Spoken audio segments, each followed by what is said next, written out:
कि बचपन में ऐसे ही लड़कों को कास्ट किया जाता है जो बड़े क्यूट से दिखते हैं और सडनली बड़े होने के बाद they are expected to look macho. ये था कि मुझे फिल्मों में काम नहीं करना है। अच्छा, ये बात तय थी। कैमरा रोल हो रहा था, he just slapped me and then he said रो। स्टेज के बाद ये जो सीरियल्स शुरू हुई टेलीविजन, तो वो वीकलीज होती थी। एक्चुअली मेरी शुरुआत वहाँ पे हुई श्याम बेनेगल जी के साथ। जिस एज में मैं उनसे मिली वो इतनी करेक्ट एज थी जी, तो मुझे उनकी इम्पोर्टेंस ही समझ में नहीं आई। Right. हमें तो सिर्फ कमर्शियल फिल्में थी उतनी ही पता थी जी। और राइटर के नाम पे हमें सिर्फ सलीम जावेद पता थे। एक्टिंग में if it's only because of Amol Palekar. ऐसे बैठ के ना 100 तरह की बातें करते हैं। बराबर। जिनको हम राष्ट्रपिता कहते हैं, उन्हें हम क्यों राष्ट्रपिता कहते हैं? वो क्या उनके अंदर बात थी कि जिसकी वजह से वो महात्मा बने? हमारी फिल्मों में सब लोगों को ये लगने लगा है कि वहाँ जाओ और बस दिमाग घर पे रखो और वापस निकलना। फिल्में कब से ऐसे होने लगी कि आपको आपका दिमाग घर पे रख के जाने की जरूरत पड़ने लगी? मुझे ऐसा लगता है कि सिनेमा सबसे बड़ा क्रिएटिव आर्ट फॉर्म है।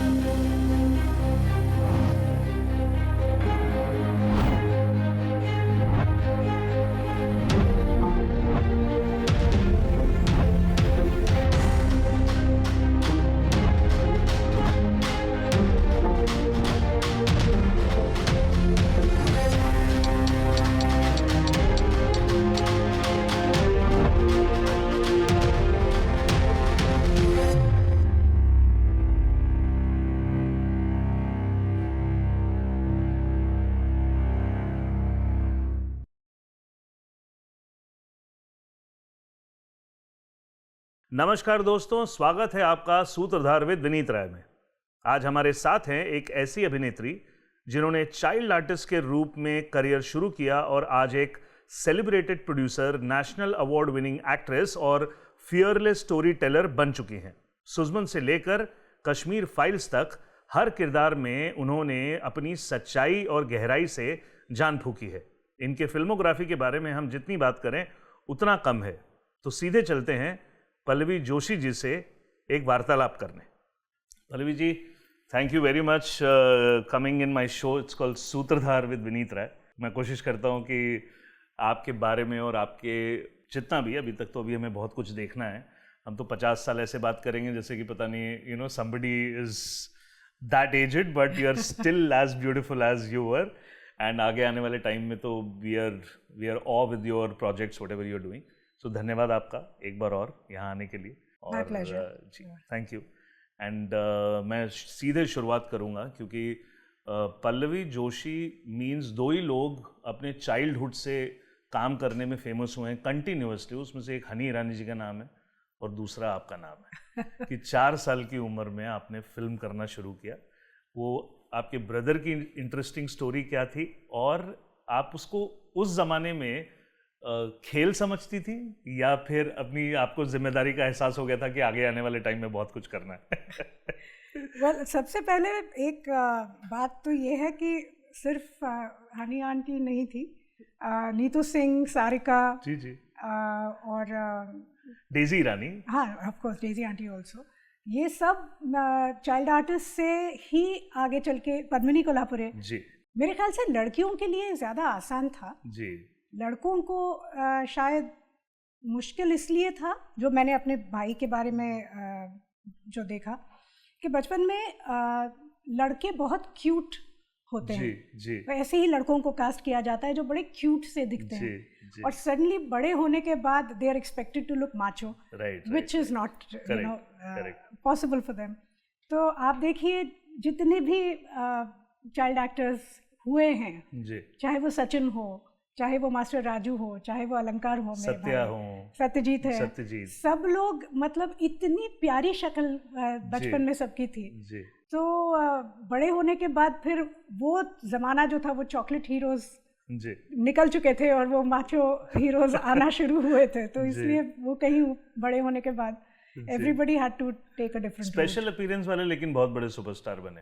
ऋतिक रोशन, आमिर खान, जो स्पेशल अपीयरेंस वाले होते थे ना, जिनके फादर प्रोड्यूसर होते थे। correct, और correct. फन में संजय दत्त कि फन में सात हिंदुस्तानी में है, और फन में यादों की बारात। Same is the case with Rishi ji also, with that little appearance. So जिनके पेरेंट्स बड़े बड़े प्रोड्यूसर थे, वो आगे जाके मैचो बने। लेकिन मेरे दिमाग में बस ख्याल आया कि मतलब स्पेशल अपीयरेंस तो इन लोगों ने भी बहुत की बचपन में। हाँ जी, हाँ, बचपन में मतलब ये था कि मुझे फिल्मों में काम नहीं करना है। अच्छा, ये बात तय थी, कंफर्म था। मुझे बिल्कुल अच्छी नहीं लगती थी फिल्में, और सबसे ज़्यादा मुझे इसी बात की शिकायत रहती थी कि कितना तैयार होना पड़ता है भाई सबको, ना मेकअप करो, बाल बनाओ, अच्छे कपड़े पहनो, और कॉन्स्टेंटली अपने आप में ही मतलब गुम रहो, और अपने आप की शक्ल देखते रहो आईने में। ये क्या है, कोई जिंदगी हुई? right. ये मुझे 4 साल की उम्र में एहसास था इस बात का। लेकिन वो जो वाकया हुआ जहाँ पे मेरे भाई को सबने पहचान लिया जी, तो फिर मुझे लगा कि ये तो कुछ करना पड़ेगा। हाँ, मतलब ऐसे मैं पीछे कैसे रह सकती हूँ, क्योंकि मैं बचपन से बहुत, मैं और हम लोग भी बहुत क्लोज रहे हैं। आज भी वी आर वेरी क्लोज, सिर्फ आज झगड़े नहीं होते but I used to be his, मतलब पूंछ थी मैं उनके बिल्कुल। और उनको भी बड़ा मज़ा आता था, वो लिए घूमते थे मुझे हर जगह। सिर्फ वो जब 15-16 साल की उम्र में आ गए, जब लड़कियां उनसे बातें करने लगी, तब फिर वो मुझसे इरिटेट होने लगे। तब तक तो हम बहुत क्लोज रहे। So just to prove a point to him that I am no less, I decided to do a film. और उस वक्त पे एक डायरेक्टर थे शांतिलाल सोनी जी, जो कि मेरे पिताजी के बड़े अच्छे दोस्त थे जी। तो वो एक सचिन सारिका पेयर थी उस फिल्म में, और वो बाइलिंगुअल फिल्म थी, गुजराती एंड हिंदी जी। तो उसके लिए सारिका जी के चाइल्डहुड के लिए वो देख रहे थे। अच्छा। तो उन्होंने पूछा भी था 1-2 बार बाबा को, लेकिन उन्होंने तो कहा पल्लवी मना कर रही है। उस दिन मैंने हाँ कर दी, तो उन्होंने फट से कास्ट कर लिया मुझे। अच्छा। और कास्ट किया, हम लोग पहुँचे, एक शॉट गुजराती में, एक शॉट हिंदी में। मुझे कोई लैंग्वेजेस की प्रॉब्लम कभी रही नहीं है उस तरह बॉम्बे बॉर्न, गुजराती, मराठी, हमारे नेबर्स गुजराती थे, तो I was quite used to that language. वहाँ पहुँचने के बाद 2-3 ऐसे किस्से हुए जिससे कि समझ, मतलब अकल ठिकाने आ जाती है ना, वैसी वाली बात हो गई। सबसे पहली बात तो ये हुई कि मुझे कहा गया था, एक गाना पिक्चराइज हो रहा था, उसमें मुझे रोना था जी। मुझे कहा कि ये कुछ ऐसे, वो नाग देवता की कुछ मैं पूजा कर रही हूँ, उसके बाद बैठना है और हाथ ऐसे रखना और रोना है। अच्छा। तो मुझे उस वक्त पे भी समझ में आ रहा था कि ये ऐसा कोई रोता नहीं। हाँ। तो ये बहुत आर्टिफिशियल है। तो जैसे ही मैंने ऐसा हाथ रखा और मैं ऐसे करके ऐसे करके मैं हंसने लगी। अब मुझे शांति भाई सामने से कह रहे हैं पल्लवी रो। अब मैं ऐसे ऐसे करूँ तो मुझे हंसी आ रही थी, रोना ही नहीं आ रहा था। बहुत रीटेक हुए, काफ़ी रीटेक हुए, मैं हंसी जा रही थी, और जितने ज़्यादा रीटेक हुए उतना मुझे ज़्यादा मज़ा आ रहा था। तो फिर उन्होंने जाके मेरे पिताजी को कहा कि आप है ना इसको एक थप्पड़ मार दीजिए। अच्छा। तो ये रोने लगेगी। तो माय फादर सेड कि नहीं, मैं बच्चों पर हाथ नहीं उठाता, पर मैं डांटता हूँ उसको। So my father stood behind the camera और ही सेड पल्लवी रो। तो अब मतलब बच्चों को ये तो पता होता है कि आपके पिता कब असली में आप पे गुस्सा कर रहे हैं, कब नकली में कर रहे हैं। तो मुझे समझ में आ रहा था, I could see through my father, तो मैं उनकी शक्ल देख के और हंसूं। इतने में पता नहीं, बिकॉज शांति भाई lost his school, so he came and he just slapped me. Oh अच्छा। ऑन, मतलब कैमरा रोल हो रहा था, he just slapped me and then he said रो। मारा तो बहुत जोर से नहीं था, लेकिन पूरी यूनिट के सामने किसी और ने मारा मुझे, और मैंने पहली बार थप्पड़ खाया था, मुझे किसी ने मारा नहीं था तब तक। अच्छा। तो मेरा इतना ईगो हर्ट हो गया और मैं मतलब दहाड़े मार के रोई उसके बाद। तो फिर एकदम से जैसे ही शॉट खत्म हुआ, my father was also like अरे कैसे आपने मार दिया ये। तो शॉट खत्म हुआ, मैं खड़ी हो गई और मैंने कहा मुझे नहीं करनी है फिल्म, ऐसे करके एकदम। अच्छा। तो शांति भाई ने कहा पैकअप ले जाओ इसको। और हम लोग गुजरात में हलोल में शूट कर रहे थे। अच्छा।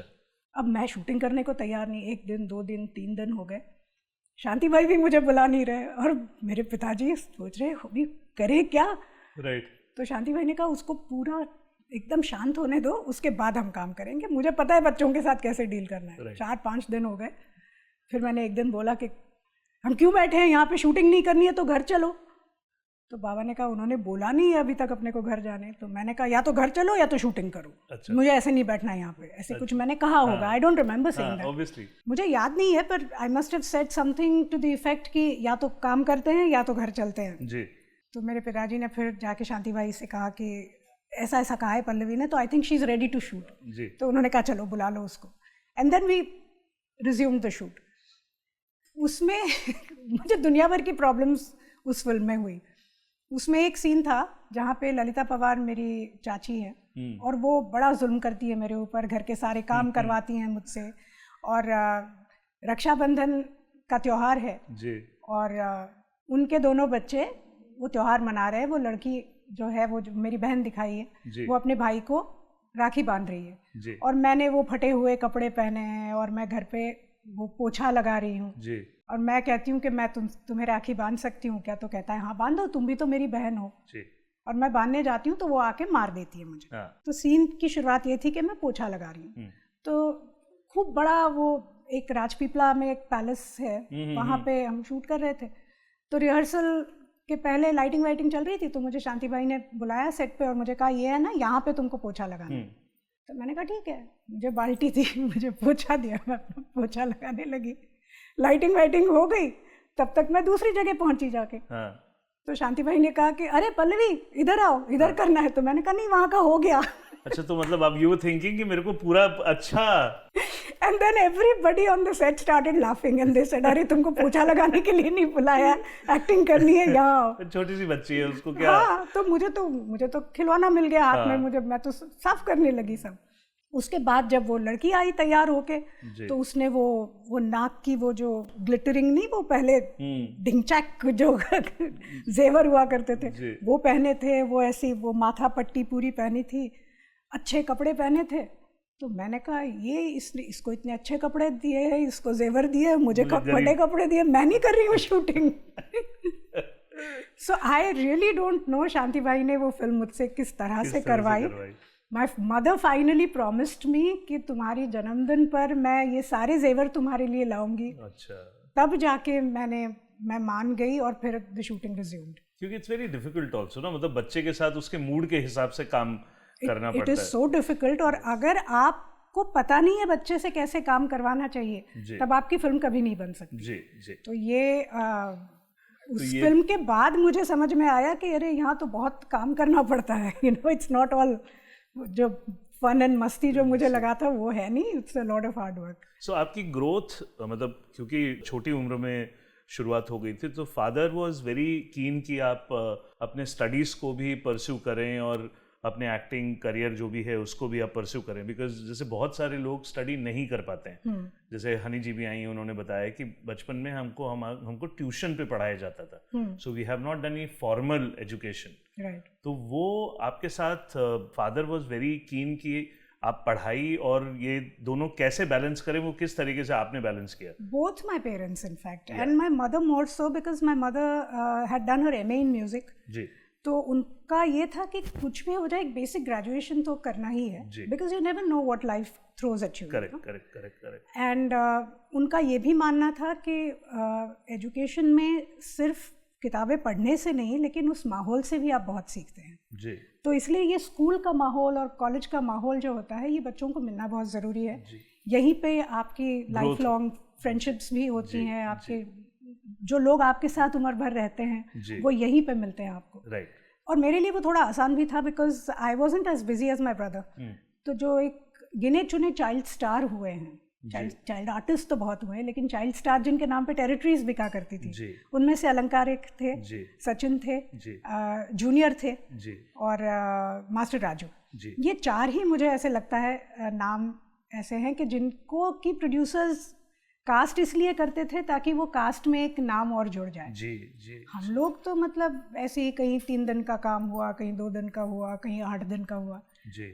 चाइल्ड एक्टर्स की होड़ में हम शामिल थे, तो मुझे बहुत ज़्यादा मैं बिजी नहीं हुआ करती थी, so I could finish my school properly. But they were immensely talented child stars. Oh yeah, immensely talented, because जिस तरीके से उनका ग्राफ चलता था, junior Mehmood ji, in fact you know I am friends with Satya sir now, because उन्होंने मतलब जिस तरीके से देवानंद जी की फिल्म करें तो वो बचपन के देवानंद जी बने हैं, मनोज कुमार जी की करें तो he used to emote Manoj Kumar ji, younger Manoj Kumar ji. तो मतलब आप सोचिए कि 7-8 साल 5 साल के बच्चे इमेंसली टैलेंटेड, मतलब इनफैक्ट आई रिमेम्बर दीवार फिल्म जब आई थी जी, तो my brother was called and हम यश जी से मिलने गए थे और I had also tagged along. मुझे कुछ ऐसे धुंधला सा याद है अभी, जब सेट पे गए मिलने तो शूटिंग ऑलरेडी शुरू हो चुकी थी, तो अमित जी ने दादा को देखा और कहा अरे कैसे हो ये वो, एंड देन ही टोल्ड यश से यश जी मेरा वाला देना इसको बचपन का, मेरा वाला देना। सो देन फाइनली दादा वाज कास्ट दीवार फिल्म में, ही प्लेड द यंगर विजय। तो जो उस दिन उन्होंने ऑब्जर्व किया था अमित जी को, तो वो पहला ही सीन था कि मैं फेंके हुए पैसे नहीं उठाता, वो जो बूट पॉलिश वाला जी। तो उन्होंने जाके यश चोपड़ा को पूछा, यश जी को, कि मैंने अमित जी को देखा था, उन्होंने अपनी वो गांठ लगाई थी ऐसे शर्ट में, तो मैं भी लगाऊं क्या गांठ? बताइए कि तो आई मीन हाउ कीन मेरा बाप चोर है, यू नो किस तरीके से। और वो फिल्म एक्चुअली वो बेस को क्रिएट करती है, यू नो। अमित जी बाद में भी जब बोलते हैं ना कि आज भी मैं फेंके हुए पैसे नहीं उठाता, हाँ। तो आप ना कनेक्ट करते हो। करेक्ट। और दीवार की क्योंकि स्क्रीन प्ले सलीम साहब ने लिखी थी, and we been working with Salim sahab also, तो उन्होंने भी सेम चीज बोली इवन फॉर दी अलंकार सर। अच्छा। कि यू नो कि एक एक कैरेक्टर स्क्रीन प्ले में कितना इंपॉर्टेंट होता था, बिकॉज उस जमाने में स्क्रीन प्ले ये होती थी कि भाई इस बचपन का अमिताभ बच्चन लोगों को याद रहना चाहिए अंत तक, क्योंकि उसी बेसिस पे वो आज की डेट में उसी कुंठा की वजह से आज वो ऐसा है। Correct. तो मतलब such a beautiful thing, because 2-3 child star रहे हैं और वो आज भी नॉस्टैल्जिया है ही है कि भाई जिस तरीके से अभी तो चाइल्ड स्टार बने। जी जी जी जी जी जी। मेरा एक बड़ा इंक्विजिट हूँ पूछने के लिए कि Alankar ji now what he does. So after he grew up, उन्होंने जैसे कि सबने किया, उन्होंने भी कोशिश की, but then he realise that बात जिस तरह से वो मतलब जो एक सफ़र वो एज अ चाइल्ड आर्टिस्ट कर चुके थे, वो बड़ा होने के बाद उनको वो नहीं मिलेगा जी। तो instead of like Sachin, he got into direction and production, and he's a very successful filmmaker in Marathi now. But he wasn't interested in going behind the camera. Achha. So then he decided to change his line completely. Achha. So he got into software programming, और वो America चले गए। अच्छा। और 2 साल उन्होंने नौकरी की वहाँ पे in a software company, and after that he, along with another friend of his who he met in US, उन्होंने अपनी कंपनी शुरू की। और अच्छा। आज वो मतलब कितने 35-36 साल हो गए उनको यूएस में। ही is doing very well for himself. He is got 3 kids. उनकी जुड़वा बेटियां हैं, वो दोनों एक्टिंग करती हैं। अच्छा। वो अभी वहीं पे कर रही हैं हॉलीवुड में जी। और his son is very interested in music, he is a singer. Wow wow, very nice. वो आर्ट छूटी नहीं कहीं। नहीं वो तो रहता है, वो मतलब जैसे बोलते हैं ना कि वो स्टेज जिसने किया है, वो स्टेज फोबिया कभी उसको जीवन में रहता नहीं है, उसको वो बार बार स्टेज पे जाना है। मन करता है। और ये पेरेंट्स का भी कितना विजन होगा कि उन्होंने इवन चाइल्ड स्टार घर में होते हुए भी पढ़ाई परस्यू उन्होंने रखी, ताकि वो अपने आगे दूसरे करियर को, you said and done the same thing, कि पढ़ाई कितनी इंपॉर्टेंट है, कि आपने एक सेट करने के बाद भी, इतना बड़ा देखने के बाद भी, उन्होंने दूसरा प्रोफेशन में वहाँ पे उन्होंने एक अपना स्किल किया कि today we everybody knows now कि अलंकार जी कहाँ हैं। जो यूएस में जाएंगे तो भाई पता करेंगे कहाँ है। सो उसके बाद फिर तो खैर स्टेज का सफ़र शुरू हुआ, बिकॉज आपने बहुत अर्ली एज तक स्टेज भी किया, लेकिन एक पॉइंट के बाद आपने स्टेज भी शायद व्यस्तता के कारण नहीं हो पाया, बट उसके बाद जो पूरा जो प्रोसेस रहा टिल बुनियाद, वो स्टेज से ही रहा या फिर उसके बाद फिल्में तो खैर मराठी और वो सब अलग अलग चली रही थी? हाँ, नहीं, बेसिकली स्टेज के बाद ये जो सीरियल्स शुरू हुई टेलीविजन, जिनको तब स्पॉन्सर्ड प्रोग्राम्स कहा जाता था, 26 एपिसोड 52 एपिसोड ऐसा। हाँ जी। तो वो वीकलीज होती थी, तो वहाँ पे मैंने एक्चुअली मेरी शुरुआत वहाँ पे हुई। I did 1 episode for Manju Singh. उनकी एक कहानी नाम की एक सीरीज आया करती थी, उसका पहला एपिसोड था जी, जिसका नाम था जंगली बूटी। अच्छा। And it was a short story written by Amrita Pritam ji जी। वो डायरेक्ट किया था दयाल निहलानी ने। और दयाल ने, चूंकि उनका पहला इंडिपेंडेंट वेंचर था, तो उन्होंने जाके श्याम बेनेगल जी को वो एपिसोड दिखाया. And that's where he saw me for the first time and I got a call from him to do his film Susman. This was in 1985. जी. तो फिल्में और serials almost both started simultaneously film. अच्छा, और आपकी as उस समय कितनी थी? I was 16 years old. So वो ट्रांजिशन भी होता है ना, वो बचपन से वो एक यंग जनरेशन से आने में, और उसी दौरान सच अ ग्रेट फिल्म मेकर के साथ आपका सफ़र शुरू होना, श्याम बेनेगल जी, उसके बारे में तो मुझे बहुत बहुत पूछना है. बिकॉज जिस तरीके से उनके साथ आपका किस तरीके से रिलेशन बिल्ट हुआ, and you have learned also lot of things, तो किस तरीके से वो पूरा प्रोसेस रहा श्याम बेनेगल जी के साथ? मुझे ना ऐसा लगता है कि वो जिस एज में मैं उनसे मिली वो इतनी करेक्ट एज थी जी. क्योंकि अगर मैं थोड़ा उससे और छोटी होती तो मुझे उनकी इम्पोर्टेंस ही समझ में नहीं आती. राइट. और थोड़ा लेट मिलती तो शायद कुछ मेरे विचार थोड़े ऐसे एक दिशा में चले गए होते, या किसी दूसरी तरफ मैं मोल्ड होना मेरा शुरू हो चुका होता, तो शायद उतना ज़्यादा मैं इम्बाइब नहीं कर पाती उनके थॉट्स को. लेकिन ये जो बीच वाली जो उम्र होती है कि जब the world is your oyster that time, और आप बिल्कुल मतलब ऐसे देख रहे होते हैं दुनिया को, तो आपको जो मिल सकता है, you like a sponge, you want to absorb everything, you learning everything. तो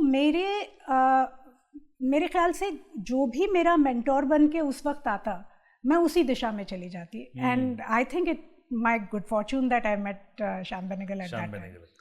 and he also took an immediate liking to me. His daughter and I we are almost the same age, तो मैं उनको Shyam uncle कहती थी. And then Shyam uncle was always very, how do I say, अच्छे actors जो थे ना, उनको वो बहुत पसंद करते थे, because he always had great respect for art and for the talent of any person. उस लिहाज से तो वो मुझे मतलब बहुत मेरे लाड़ वाड़ करते थे सेट पे. लेकिन वो एक उम्र भी ऐसी होती है कि मैं कुछ भी पढ़ती थी उस वक्त पे, तो लव स्टोरीज पढ़ती थी, तो उन्होंने मेरे हाथ से ऐसे बुक्स उठा के फेंकी है कि ये मत पढ़ो, ये ट्रैश है, रीड गुड बुक्स. तो फिर मेरे लिए ओ हेनरी की शॉर्ट स्टोरीज उन्होंने मंगवा के दी. वो मैंने ख़त्म की. और ये सब शूटिंग के दौरान मैं रात को पढ़ा करती थी अपनी वो जो किताबें देते थे. उसके बाद साकी की शॉर्ट स्टोरीज दी उन्होंने.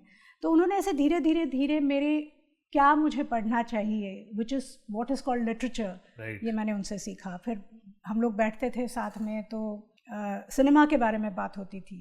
What is film making, why is a director important, writing क्या होती है, क्योंकि हमें तो सिर्फ कमर्शियल फिल्में जो हमारे यहाँ बनती है उतनी ही पता थी, और राइटर के नाम पे हमें सिर्फ सलीम जावेद पता थे, उसके आगे तो कुछ पता नहीं था. But where does a film begin, पहले सबसे पहले फिल्म का जन्म होता कहाँ है, ऐसे ऐसे डिस्कशंस उनके साथ हुए. Then he used to tell me about foreign films, world cinema, European cinema, Iranian cinema. तो मुझे पता ही नहीं था कि दुनिया में इतनी जगह भी सिनेमा बनता है. जापानीज सिनेमा मुझे पता ही नहीं था रोशमॉन के बारे में तब. तो ये सारी चीज़ें मैंने वो 16 साल की 17 साल की उम्र में उनसे इतनी, मतलब मैं I was like I used to absorb everything from him, grasping everything. And मैं तो मतलब जैसे क्रिकेट में वो स्लिप्स में नहीं खड़े रहते हैं, मैं बिल्कुल वैसी रहती थी उनके साथ कि you give me information, I am ready to lap it up. और एक होलिस्टिक मेरे ख्याल से ग्रोथ जो होती है वो मेरी वहाँ शुरू हुई. एंड आफ्टर दैट एक बार आपको जब दिशा मिल जाती है तो आप फिर उसी दिशा में चलते जाते हैं. तो आज मेरे ख्याल से जो भी मेरे अंदर जो एक स्टूडेंट है सिनेमा का, एक इतिहास का जो भी स्टूडेंट है, to find out new things, to keep doing new things, I think it's all due to his blessings. It's all what he gave me, you know. He once told me, और आप उसको justify कर रहे हैं क्योंकि मेरे को सिर्फ अभी उनकी बातें ही याद आ रही थी जो आप बोल रहे थे. उन्होंने बताया कि आपने बोला ना स्लिप में खड़ी रहती थी, उन्होंने बताया कि बैट अच्छा वही होगा जिसका वुड आप अच्छा चुनोगे. जो वुड जो है वो वुड अगर आपने अच्छा नहीं चुना है तो आपका फर्नीचर कभी या बैट भी आपका कभी अच्छा नहीं बनेगा. And you know you are chosen by him. वो कितनी जस्टिफाई होती है कि उन्होंने वो वुड भी, उनके जो थे जितने भी लोग थे, चाहे वो स्मिता पाटिल जी हों चाहे जो भी हों, यू नो उनके जिस तरीके से उनकी वो पहचान करते थे एज अ मेंटोर, वो बहुत बड़ी बात है। And the biggest thing about him was कि मेंटोर्स तो बहुत होते हैं, बहुत मिलते हैं, अच्छे मेंटोर्स अच्छे लोगों को मिलते हैं, लेकिन आप जब भी उनसे मिले उनको थोड़ा और आगे पाते थे जी, थोड़ी और उनकी ग्रोथ आपको दिखती थी जी। he just kept you know widening his horizons। जो मैंने उनको, जब मैं 16 साल की थी 17 साल की थी, जब मैंने उनको जितना जाना था, कुछ साल बाद मिलने के बाद मुझे लगा कि अब और भी है, you know, इस बीच में और भी बहुत कुछ हो गया है, तो और क्या मैं ले सकती हूँ। So he, you know, through his travel in life, he just kept growing, he just kept widening his horizons, and this is such an inspirational thing, you know। क्योंकि कई बार ऐसे होता है कि आप किसी के साथ शुरुआत करते हैं, आप बहुत उनके ऑ में होते हैं, और 10-15 साल बाद आप मुड़ के देखते हैं तो आपको लगता है अरे ये आज भी वही है, हम कितना आगे आ गए। बिल्कुल, वो उनके साथ कभी नहीं हुआ, कभी नहीं। वो तो मतलब मीलों आगे थे सबके। बिल्कुल, देखिए ना, 90 साल की उम्र में अपने निधन से पहले 1 साल पहले उन्होंने फिल्म बना के ख़त्म की। वो अब आप सोचिए कि कॉन्स्टेंटली मुजीब, और उनके साथ तो मतलब मेरा तो हमेशा से सपना रहा, लेकिन I had the privilege of doing one master class with him about Indian cinema. So इतना लर्नड मैन, उनको आप आम के बारे में पूछो, वो आपको 50 वैरायटी आम के बारे में बता देंगे। आप उनको हाथी के बारे में बताओ, वो सारे हाथियों के बारे में पूरी दुनिया के बता देंगे। एंड यूज्ड टू, उनका एक वो छोटा सा जो रूम था जिसमें वो कैबिन में हमेशा पढ़ते रहते थे। सो यू नो, बिकॉज ये मैं हर उस इंसान से पूछता हूँ जिन्होंने श्याम जी के साथ काम किया है कि उनका जो इम्पैक्ट रहा है आपकी लाइफ में वो कितना रहा है। So you know, this is such a beautiful thing. Yeah, I think whatever I am today, I owe it completely to him, because एक holistic growth मेरी अगर किसी एक आदमी की वजह से हुई है तो वो उनकी वजह से, after my father of course. और वो आर्टिस्टिक सिनेमा भी, बिकॉज जिस तरीके का मेन स्ट्रीम सिनेमा से यू नो उठ के, और उस जमाने में तो ये जो पैरेलल सिनेमा सो कॉल्ड शुरू करने वाले के जो जनक थे वो शायद श्याम बेनेगल जी ही थे। वो रियलिस्टिक, आज भी अगर मंडी देखते हो तो इतना ह्यूमर दिखाई देता है उसके अंदर। आप बोलते हैं कि सीरियस फिल्म मेकर, लेकिन इतना ह्यूमर है। त्रिकाल इतना सीरियस सब्जेक्ट है, बट मैंने अब भी रिसेंटली दोबारा देखी film, I was cracking up throughout. I mean, Neena Gupta's character is so wonderfully funny in that film. Right. Such a beautiful thing. Then उसके बाद आप बहुत पॉपुलैरिटी वाइज भी, बुनियाद में रानो का character is also something that which is very forgettable by many people actually। लेकिन लोग, क्योंकि उस जमाने में सीरीज भी ऐसी बना करती थी ना, बुनियाद हो गए, हम लोग हो गए, इस तरीके की। सो जो मेजर पहचान आपको एज एन एक्टर, वो आपको कहाँ से मिली? बिकॉज उसके बाद तो अंधा युद्ध करके फिल्म आई, बहुत इंटेंस फिल्म थी, जिस तरीके से आपको परफॉर्म करने का मौका मिला, तो वो जर्नी कहाँ से आपको लगना शुरू हुआ कि यार now I have grown up as an actor, अब मैं इस तरीके की फिल्में करना चाहूँगी? नहीं, वो शुरू से था। एक तरीके की फिल्में मुझे करनी है और मुझे क्या नहीं करना है, ये मेरा बहुत पहले से तय था। आई वाज वेरी क्लियर 5 साल की उम्र से कि मैं रोना नहीं है। That's stretching it a bit too much. नहीं, बट आई रिमेंबर मैं 9th में थी and my father actually set me down, and तब तक वो बीच की उम्र आ गई थी। I was neither a kid nor a grown up. 13-14 साल की उम्र, इवन अर्लियर, थोड़ी लड़कियों की उम्र में, लड़कियों की थोड़ी जल्दी आ जाती है वो stage. So I was in 9th, I remember I was 12-13 and my father asked me कि क्या करना है फ्यूचर में तुम्हें। So I told him, I said I want to act. He said are you sure, because if you don't want to do that, if you want to do something else, तो फिर academics में हम लोग concentrate करेंगे, will make sure we give you ample support so that you know, वहाँ पे you get good percentage, medicine करना है, engineering, whatever. Right. I said, no, I want to act. So then he said, okay, then no pressure कि इतने उनको distinction मिलना है, first class मिलना चाहिए, बस पास हो जाओ, but no pressure, and then you concentrate on your acting. तो तभी से मेरे दिमाग में एक ये था कि मुझे किस तरह के मुझे roles करने हैं, and somehow I never saw myself as a star. Star in the sense, मतलब always in makeup with proper hair, proper costumes, well turned out, always wearing heels, 15 people around me. ऐसे मैंने कभी अपने आप को, मैं आज भी उस तरह से नहीं देख सकती अपने आप को, because I'm not that kind of a person. मैं बहुत कैजुअल हूँ अपने लाइफ में. मैं कपड़े खुद खरीदती हूँ अपने लिए, और जो मुझे अच्छे लगते हैं वो मैं खरीदती हूँ, और जो मुझे कपड़े अच्छे लगते हैं वो मैं क्यों एक बार पहन के फेंक दूँ, मैं तो उन्हें बार बार पहनूंगी. So I have no airs about airs. मतलब मैं ये नहीं कह रही हूँ कि उनके एयर्स होते हैं, लेकिन उनको एक तरह का जीवन जीना पड़ता है जो कि कंपल्शन हो जाता है फॉर स्टार्स. वो मैं नहीं जीना चाहती थी कभी भी. तो I think may be that's why you know, एक आप भी कुछ चीज़ें जब आप चाहते हैं तो universe makes it happen. Correct. Maybe that's why Shyam Benegal saw my episode, and that's why he came into my life, because I needed to learn something from him. वरना कोई और वहाँ सुभाष घई साहब आते, या कोई और मनमोहन देसाई जी आ जाते.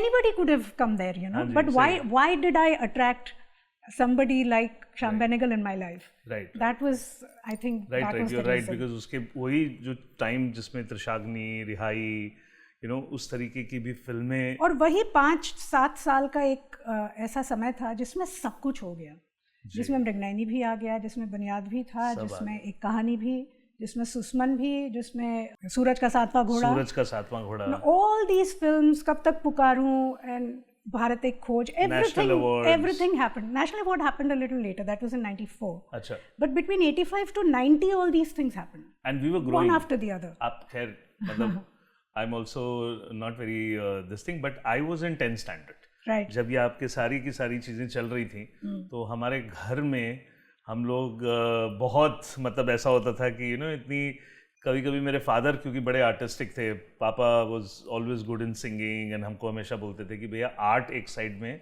परस्यू करते रहो, बिकॉज ये चीज़ हैं जो जैसे थिएटर हो गया या गाने हो गए, शास्त्रीय संगीत हो गया.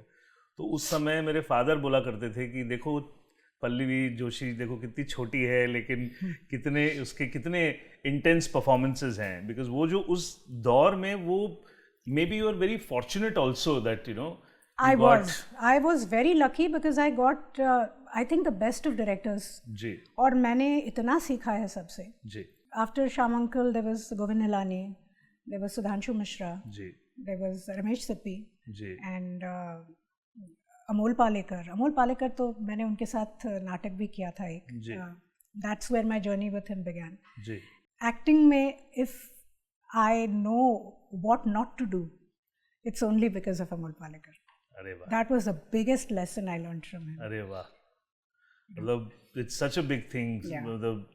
What not to do. What not to do. क्या वो चीज़ है जो आपको बिल्कुल नहीं करनी, आप अवॉइड करिए, उस गली जाना ही नहीं है आपको. Correct. He taught me that. And ये सब ग्रेट लोग ऐसी बातें करते हैं पल्लवी जी, उनका एक वो रहता है, मतलब एक बहुत महान आदमी है, उन्होंने मुझे एक बार बहुत बचपन में बोला था, what to do is important in this industry, how to do is the process.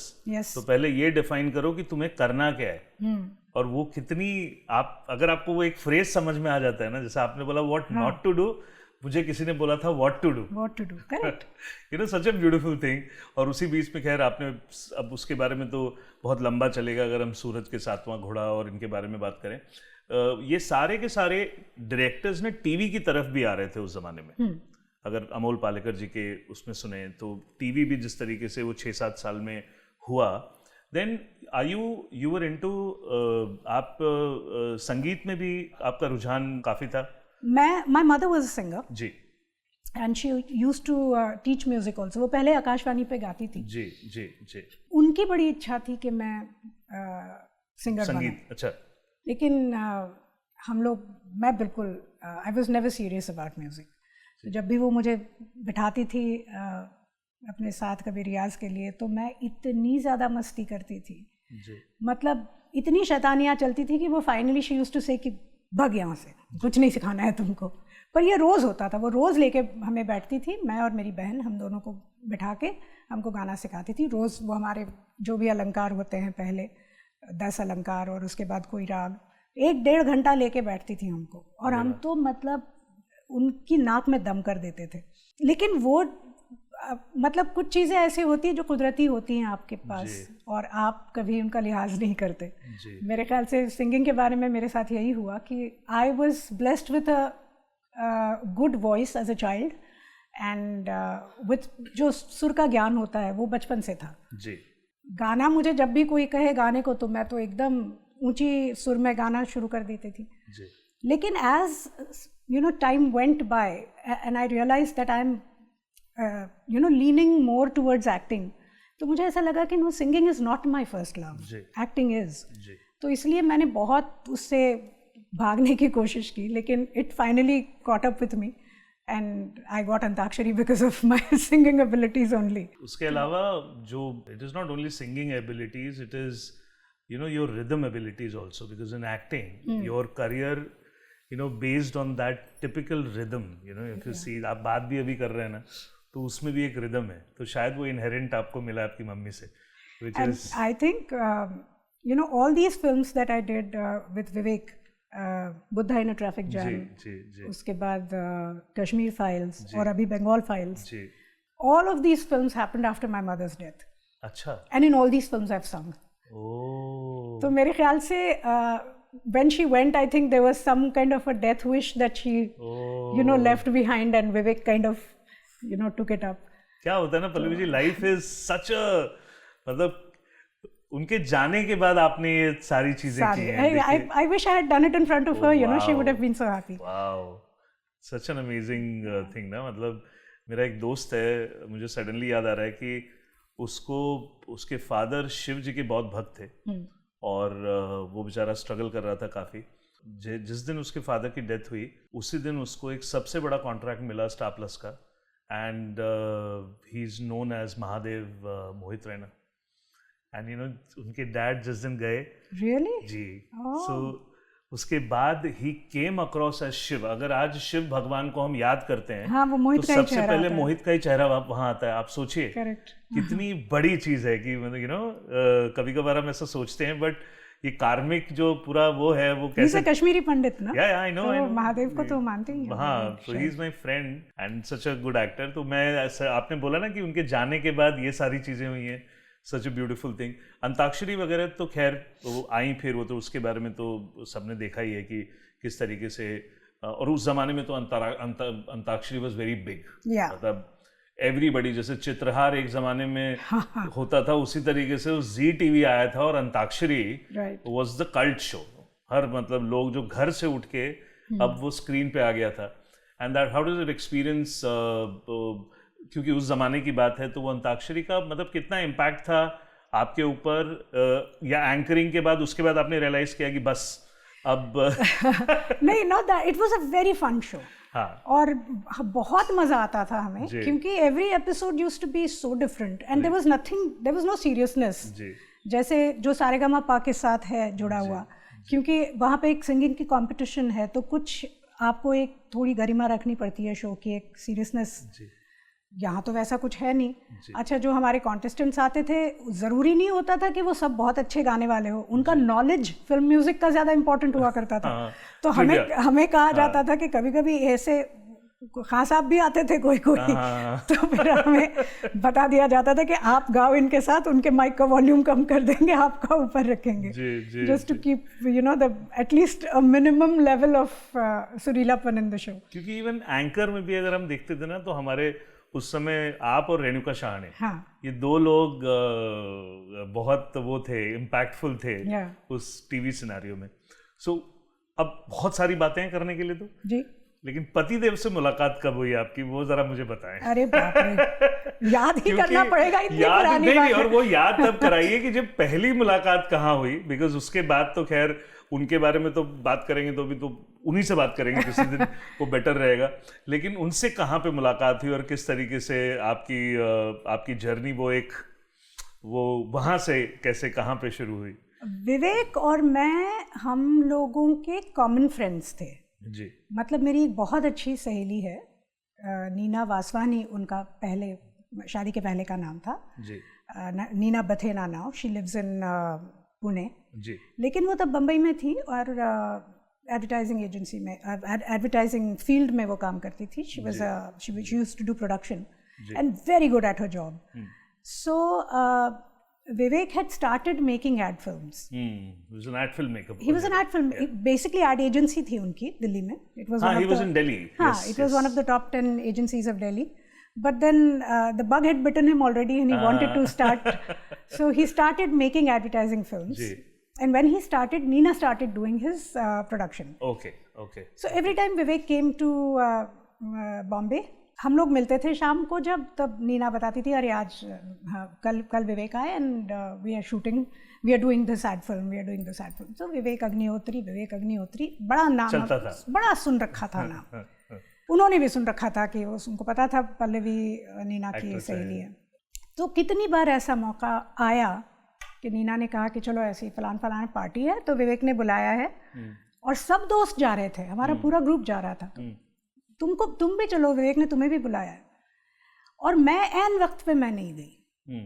और ऐसे करीब 3-4 बार हुआ जी. कई बार ऐसे हुआ कि मेरे घर पे पार्टी थी, पूरा ग्रुप आ रहा था, नीना ने कहा विवेक इज ऑल्सो इन टाउन, तो मैंने कहा उसको भी ले आओ. विवेक मेरे घर के नीचे आके वापस चले गए हैं. अच्छा. नहीं यार, नहीं जाते पार्टी. क्योंकि तब उन दिनों एडवर्टाइजिंग प्रोफेशनल्स जो थे वो हम उनको बड़ा सूडो समझते थे. हमें लगता था they have a chip on their shoulder. और विवेक को लगता था ये पल्लवी जोशी है, फिल्में करती है, फिल्मी होगी. तो हम एक दूसरे को इतना अवॉइड करने की हमने कोशिश की है. 3 साल तक हमने एक दूसरे को अवॉइड किया. या 3 years we didn't meet each other. After that एक बार ब्रबॉर्न स्टेडियम में एक रॉक कॉन्सर्ट हो रही थी. अच्छा. And we were all supposed to go. विवेक निकलने वाले थे उस दिन, so he said he's not coming. But something happened, he missed his flight. And when we reached Brabant Stadium, he was sitting there. अच्छा. तो नीना ने कहा, अरे you were here, I thought you were leaving. He said, yeah, something happened. And that was the time when she finally introduced us. And I said, oh, you are Vivek Agnihotri. अच्छा, hello, nice to meet you. ऐसी हमारी मुलाकात हुई Brabourne stadium में पहली बार. Till then आप लोगों की मुलाकात ही नहीं हुई थी? 3 साल तक हम मिले ही नहीं, हमने अवॉइड ही करते रहे हम एक दूसरे को. And then we met there. और जैसे कि हमारे यहाँ बम्बई में तो ये चलन है कि चूंकि हम सब काम करते थे, तो जब भी हम बाहर जाएं कभी खाना वाना खाने, तो everybody used to put in their own share. मतलब आपका 1000 रुपये बिल हो गया, आप 5 दोस्त हैं, सबने 200 रुपये निकाल के रख दी. हम कुछ वो ब्रेक हुआ था and everyone had gone somewhere, और मुझे प्यास लग रही थी. And I kept looking at the counter, there was this huge line. तो मैंने कहा यार ये वापस शो शुरू हो तब मैं जाऊँ and then I will get some water. तो मैं ऐसे करके देख रही थी. तो he said you want something? I said नहीं कुछ नहीं, मैं ले आऊँगी. No tell me, you want something? You want some coke? Should I get coke for you? Should I get coke? मैंने कहा अरे बैठो यार, कुछ नहीं चाहिए मुझे. He said नहीं मैं कुछ, मुझे लग रहा है कुछ चाहिए. I'll get some. Typical ये जो दिल्ली वाले हैं इनका यही है. तो मैंने कहा भाई अभी इतना तुमको अगर लाना है मेरे लिए कुछ तो ले आओ.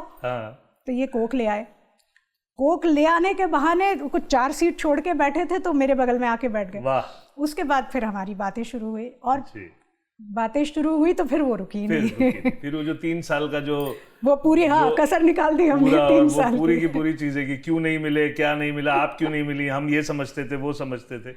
लेकिन सच अ क्राफ्ट, मतलब so for about a year and a half after that we kept married. No we were friends after that. अच्छा. But it was during that time that both of us kind of started getting drawn to each other. 1.5 साल के बाद we started going out, and then we went out for almost 4 years before we got married.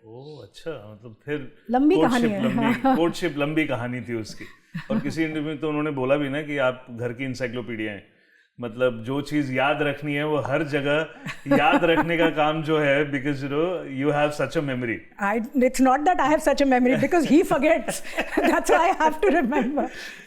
नहीं और आपने तो history के ऊपर आते हैं, because for me that is very important topic, that how we learn from our mistake in history. आपका historical film से जो जर्नी शुरू हुई, that was you played Kasturba Gandhi. Yeah. And so वो निभाते समय, बिकॉज इस तरीके के हिस्टोरिकल कैरेक्टर्स बड़े इंपॉर्टेंट होते हैं. Have you done your proper research on Kasturba Gandhi yourself? Yes जी. किस तरीके से? सी आप ब्लाइंडली नहीं जा सकते ऐसे कैरेक्टर्स में. जी. एक तो सबसे पहले ज़रूरी था हमको जानना कि गांधी क्या थे. जी.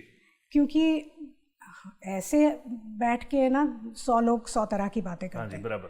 लेकिन जिनको हम राष्ट्रपिता कहते हैं जी, उन्हें हम क्यों राष्ट्रपिता कहते हैं, वो क्या उनके अंदर वो बात थी कि जिसकी वजह से वो महात्मा बने जी। तो गांधी से महात्मा तक का ये जो सफ़र था पूरा, ये जानना बहुत ज़रूरी था। करेक्ट। और उसी में उनकी बीवी का जो सफ़र था, वो एक उनकी बीवी उनके बच्चों की माँ से लेके उनकी शिष्या जब वो बनी जी, उनके डिसाइपल बन के रही, वो वहाँ तक की वो पूरी कस्तूरबा की जर्नी भी जानना बहुत ज़रूरी था जी।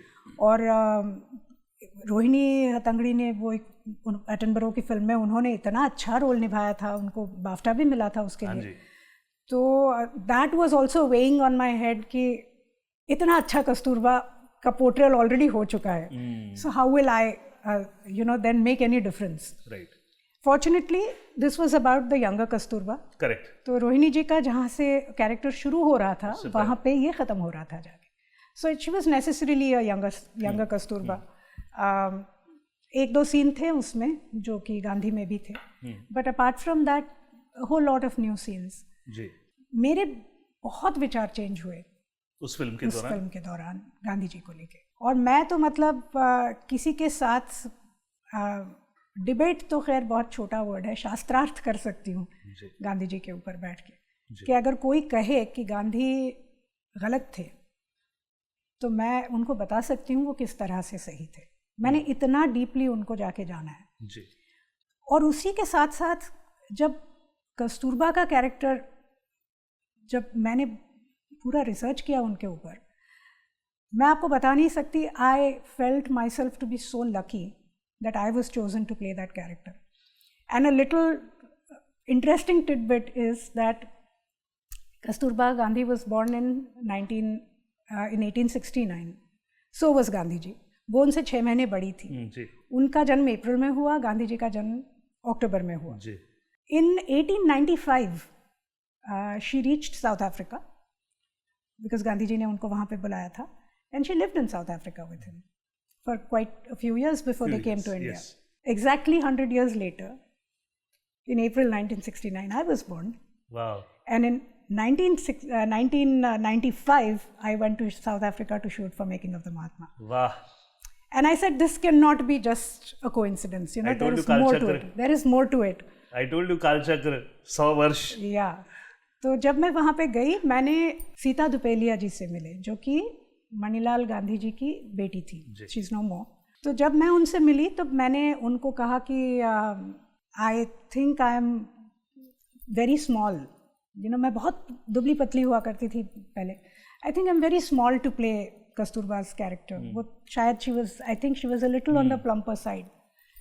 तो she said, no, you are mistaken, my grandmother was shorter than me. और सीता जी मेरे कहीं यहाँ लगती थी. अच्छा. इतनी हाइट थी उनकी. तो उन्होंने कहा कि my grandmother was shorter than me, और वो आपसे भी दुबली थी.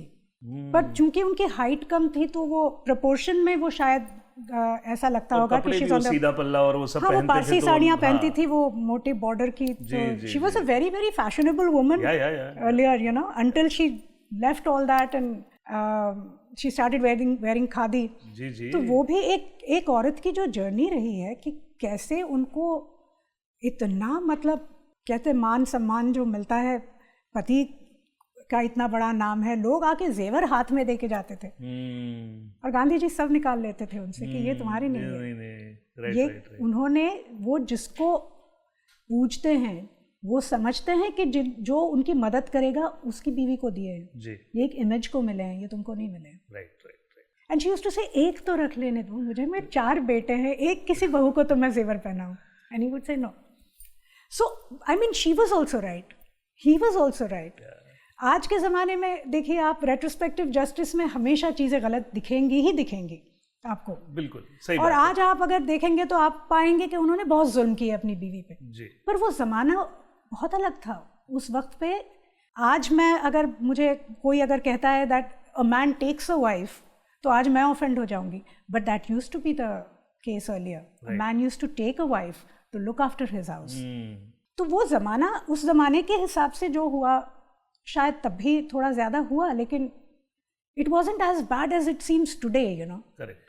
History is a very, anyway, we can keep talking about it. सबका पर्सपेक्टिव है ना, उनके बेटे का पर्सपेक्टिव अलग, कस्तूरबा जी का पर्सपेक्टिव अलग, गांधी जी का पर्सपेक्टिव अलग, और बहुत सारे फ्यूचर में बहुत सारे लोग ऐसे हुए हैं जिनके पास ऑप्शन नहीं थे डिसीजंस लेने के अलावा, और वो किसी के लिए ठीक होगा, किसी के लिए बुरा होगा. You know, people say that अगर आप इस जस्ट थिंक अबाउट इट, अगर आप इस पोजीशन में है कि आपको डिसीजन लेना है जी, और उस डिसीजन से करोड़ों जिंदगियों पर कुछ असर होने वाला है, आपकी क्या उस वक्त पे हालत होती होगी. And not just once, one after the other, you keep doing this over and over and over again, and you are responsible for the well-being of the people. हो सकता है लाइफ एंड डेथ के भी उसमें काफ़ी ऐसे moments आए कि वहाँ पे भी आपको डिसाइड करना पड़े. It's not easy being in the position of power, you know. और लिखने वाले आपके बारे में कुछ भी लिख सकते हैं, पर आपने जो संघर्ष किया है उस वक्त to arrive at a decision, और उस डिसीजन पे आप खड़े रहते हैं लास्ट तक, I think it takes very very different kind of you know power to. जी हम तो मॉडर्न हिस्ट्री के बारे में बात कर रहे हैं, इतनी कॉम्प्लेक्सिटी है. हाँ, आप तो सोचिए कि चोला साम्राज्य से लेके अशोका साम्राज्य से लेके उसके बाद मुगल सल्तनत से लेके पिछले 1000, 1500, 2000 साल का जो इतिहास है, कितना कॉम्प्लेक्स है. और हर इंसान का कोई ना कोई क्वेश्चनेबल डिसीजन हुआ है, बट उसकी अचीवमेंट आप भुला नहीं सकते. जैसे इंदिरा जी के बारे में भी बहुत सारी बातें नेगेटिव पॉजिटिव होती हैं, but the way she has handled 71 war and जिस तरीके से, तो there are some goods and bads, and India is a very complex country. You know, everybody has their own perspective. But वो आपका जो role था, वो वहाँ से क्या थोड़ा सा आपका पैराडाइम शिफ्ट हुआ टुवर्ड्स सिनेमा? नहीं, सिनेमा तो पहले से ही नहीं, वो हिस्टोरिकल पर्पस में, because you have done so much of research, and जिस तरीके से आपने बताया, मैं आ रहा हूँ उसके ऊपर जहाँ पे history is such an important part in your film making project. 2-3 things happened simultaneously at that time. मैंने एक I started production, my first production जी, आरोहण सीरियल मैंने शुरू की थी. It was based on the first batch of women officers in Indian navy जी. उसमें मैंने सबसे पहले रिसर्च करना शुरू किया, because I wanted to present that series in a way where it looks authentic. और रिसर्च करना बहुत ज़रूरी था, क्योंकि वो एक ऐसा फैसेट है हमारी सोसाइटी का जिसके बारे में मुझे कुछ नहीं पता है, because I have no defence background, I have no friends in defence, I had no friends in defence back then. Now of course I do. Now you don't have friends in film industry anymore, but the other way around. नहीं, फिल्मों में भी हैं मेरे हैं. बस वो कह रहे ना, मतलब बड़ी अच्छी बात बोली थी.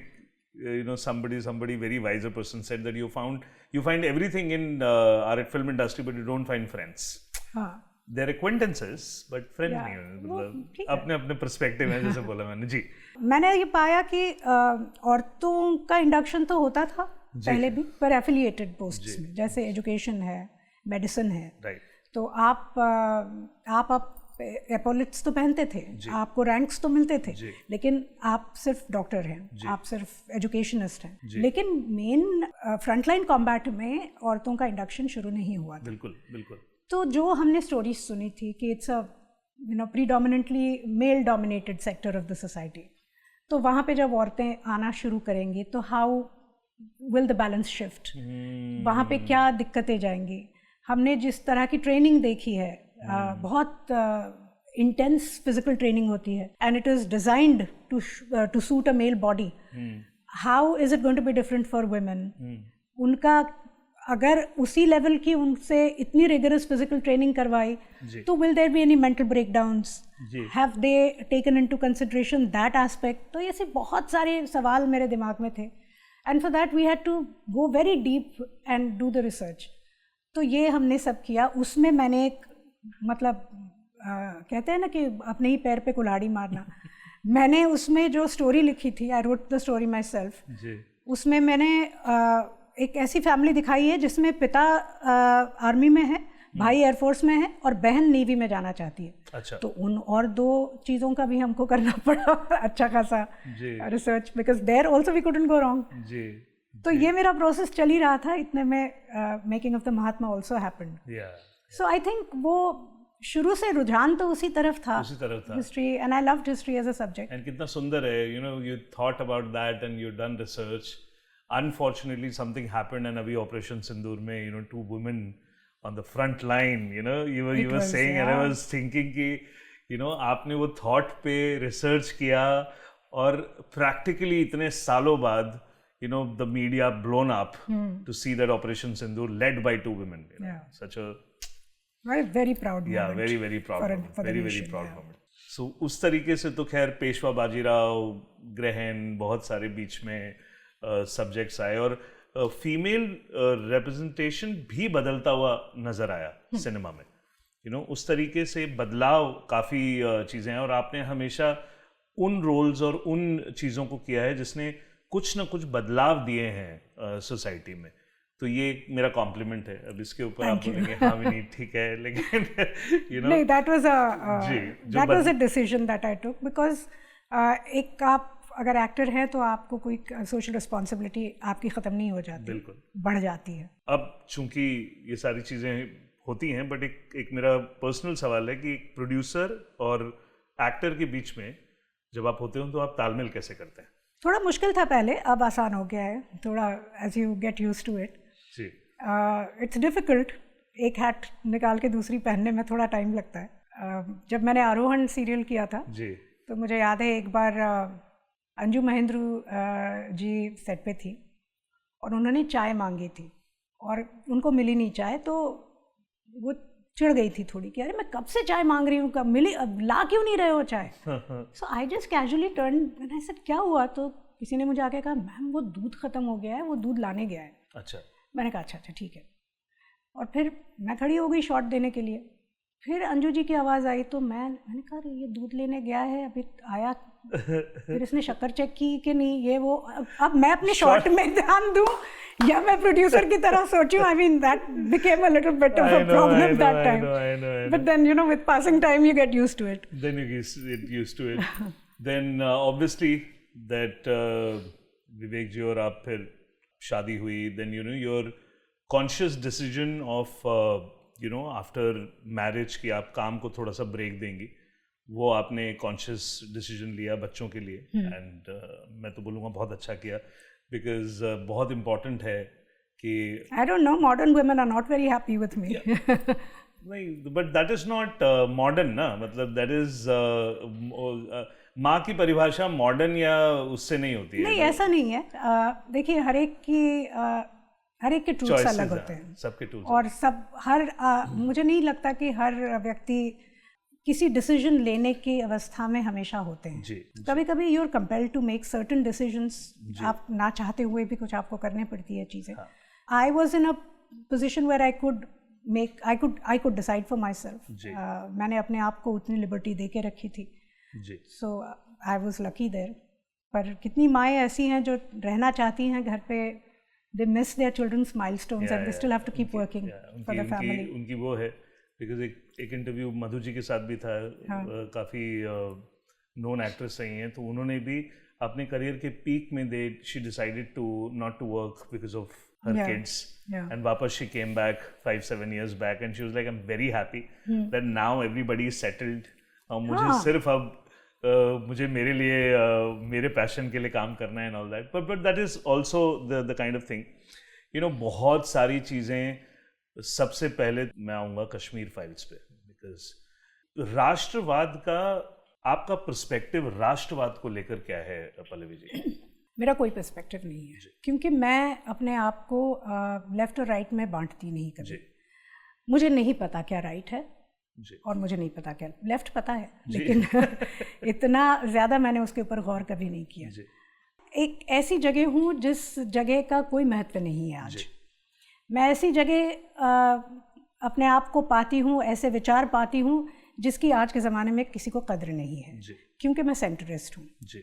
मैं मुझे दोनों तरफ की आर्ग्यूमेंट समझ में आती हैं।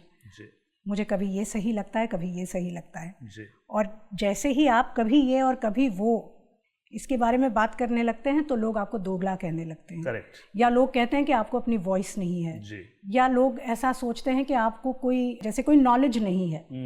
तो इसलिए I think it's best to keep quiet, because this is how I am. मैं ट्विटर पे कोई कुछ कहे या इंस्टा पे कोई कुछ लिखे, इसके लिए मैं अपने आप को तो नहीं बदल सकती। बिल्कुल। और क्यों बदलना चाहिए? ये मेरी ज़िंदगी है, ये मेरे विचार हैं, मेरी रियलिटी अलग है।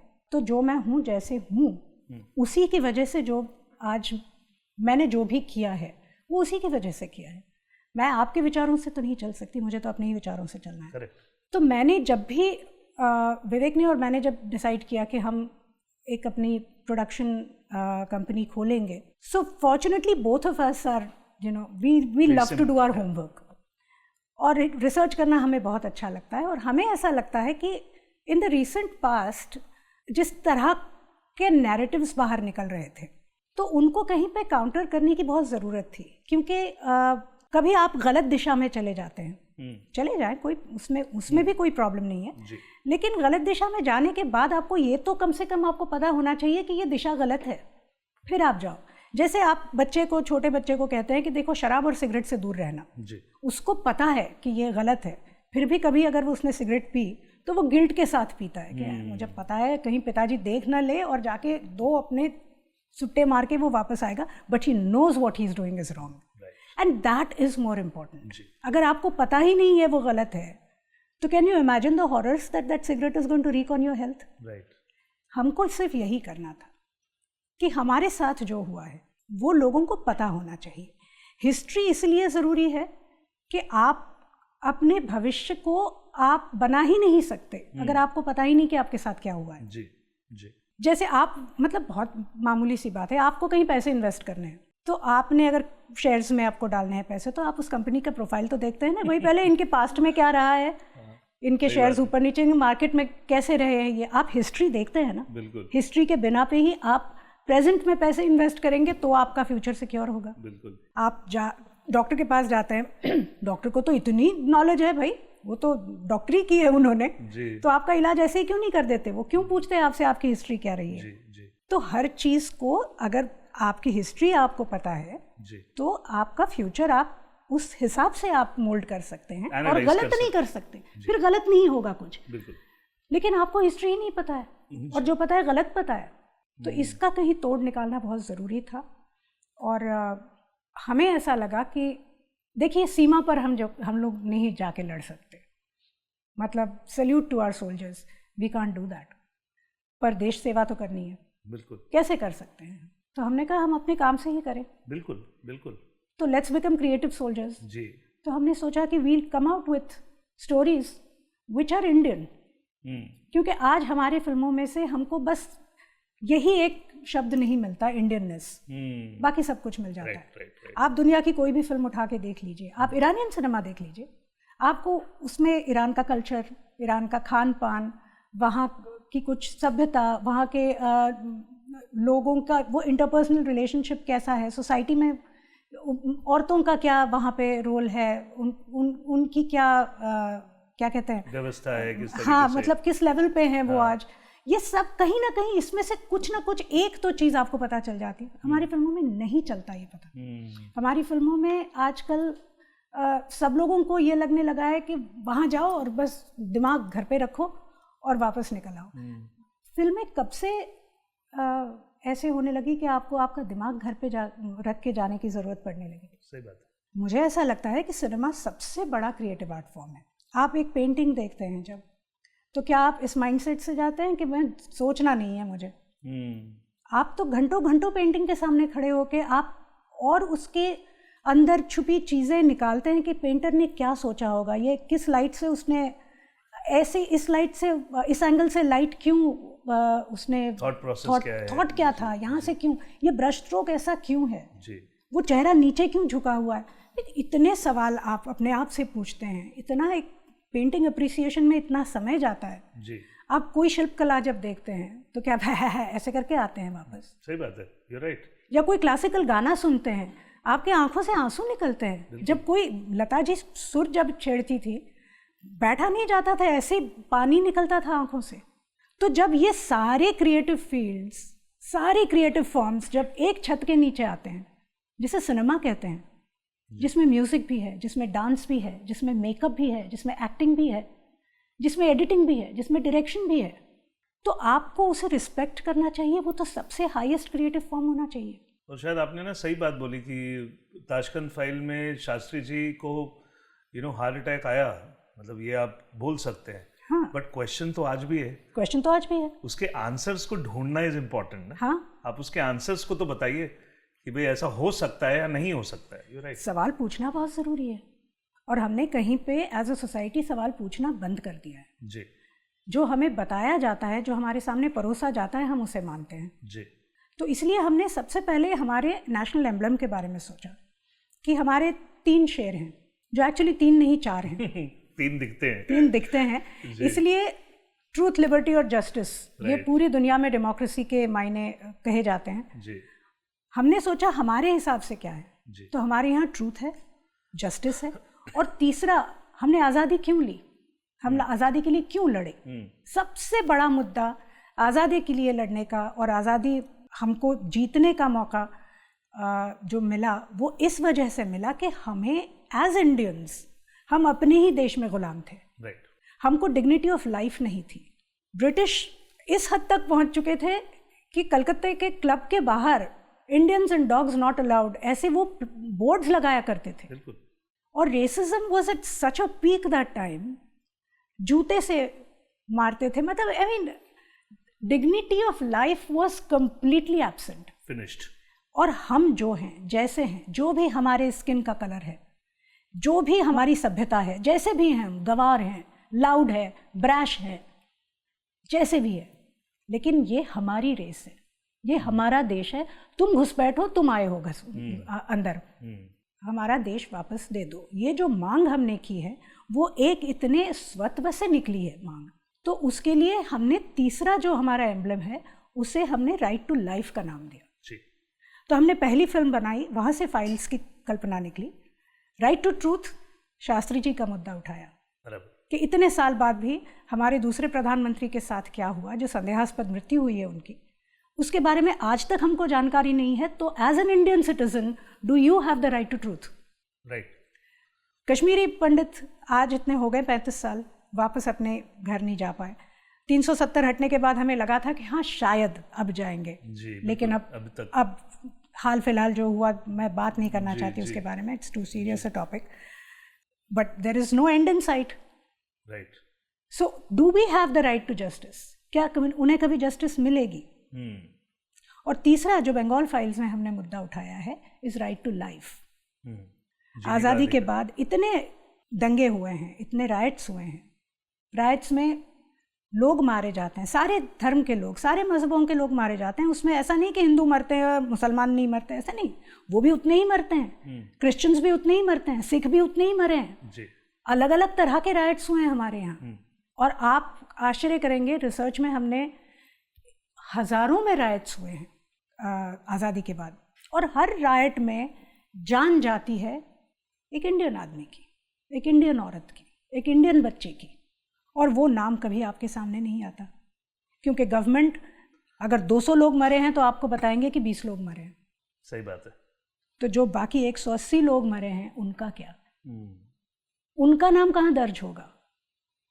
उनकी राइट टू लाइफ तो छोड़ो, वो तो मिली ही नहीं, उनकी डिग्निटी ऑफ डेथ भी नहीं दे रहे हैं आप उनको।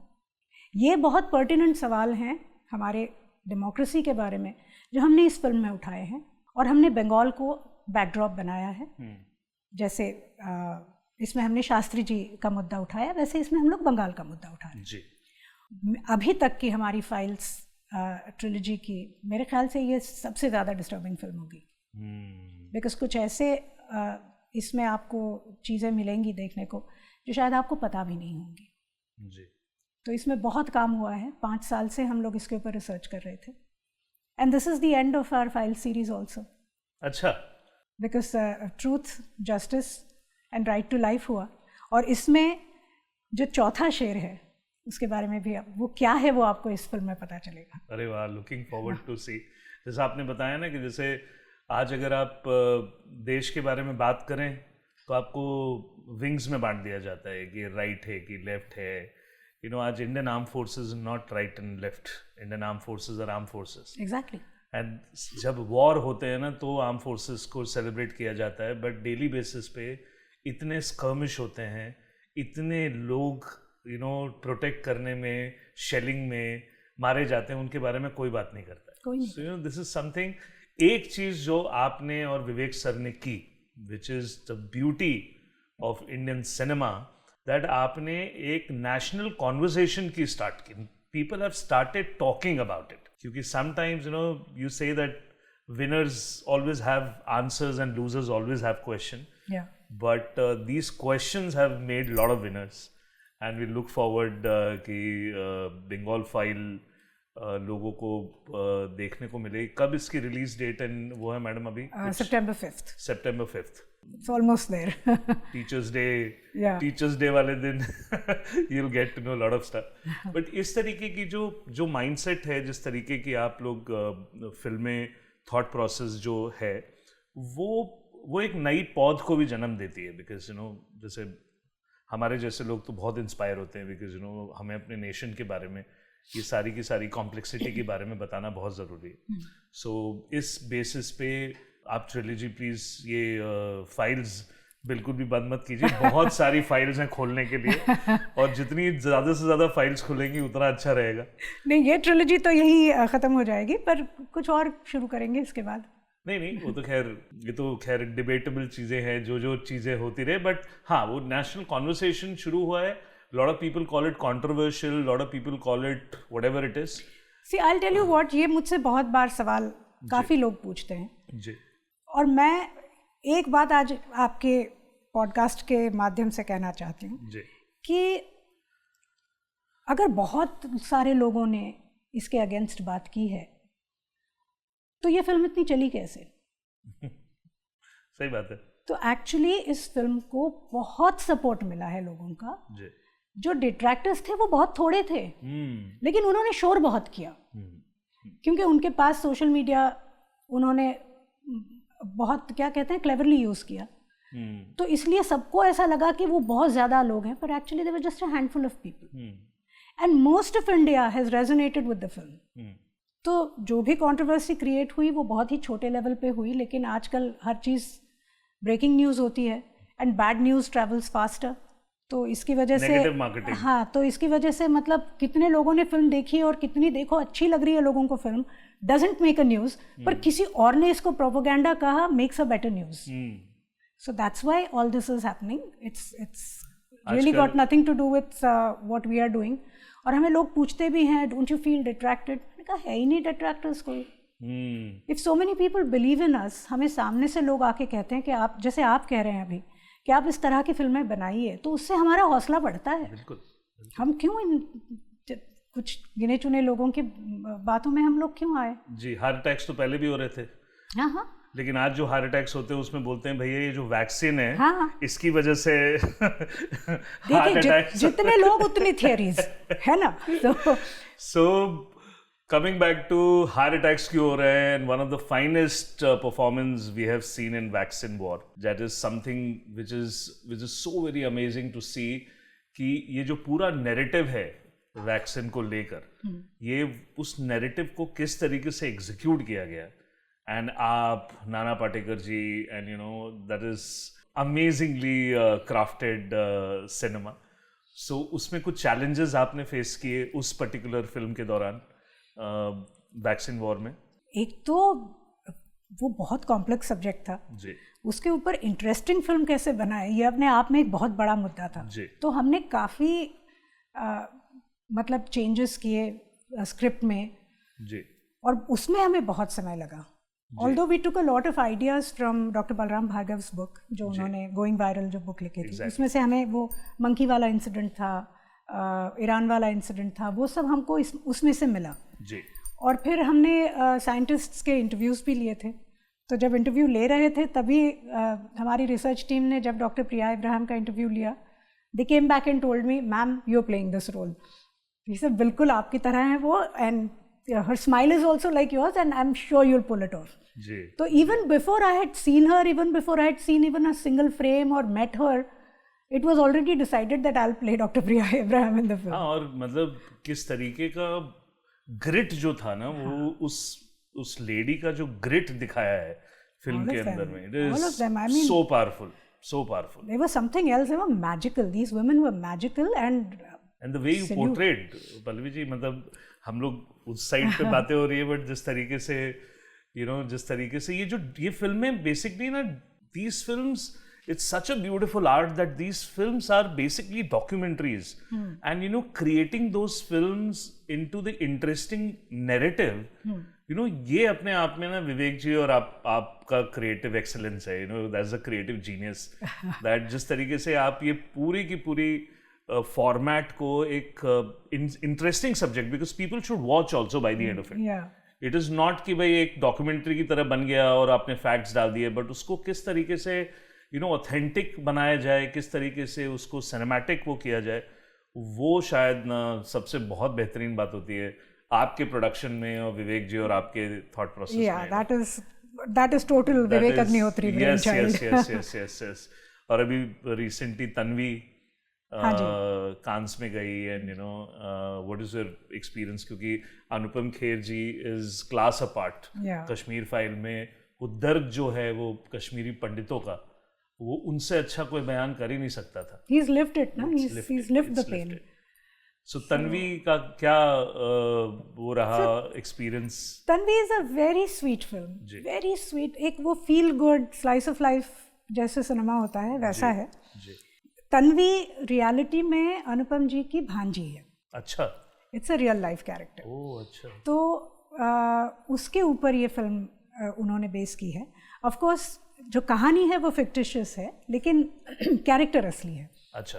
तो इसमें ये दिखाया है that Tanvi has autism and her mother decides to drop her at her grandfather's place because she has to go to US for some conference. Okay.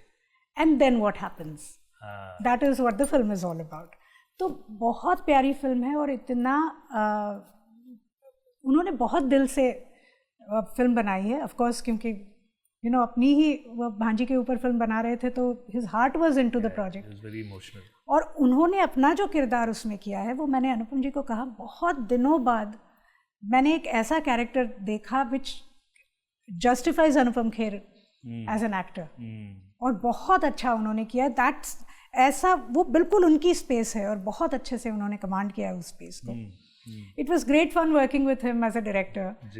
मज़ा आता था. हम लोग कभी कभी है ना खो जाते थे हम लोग. शॉर्ट्स टेक हुआ तो he would come to me, बहुत अच्छा हुआ, एक ऐसा करें क्या, थोड़ा ये करें वो करें. मैं कहा चलिए करते हैं.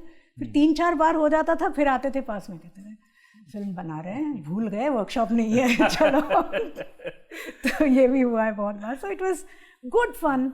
And there is the girl who plays Tanvi, वो उन्हीं की स्टूडेंट है, एक्टिव रिपेयर्स की, Shubhangi Dutt. She is done a wonderful job.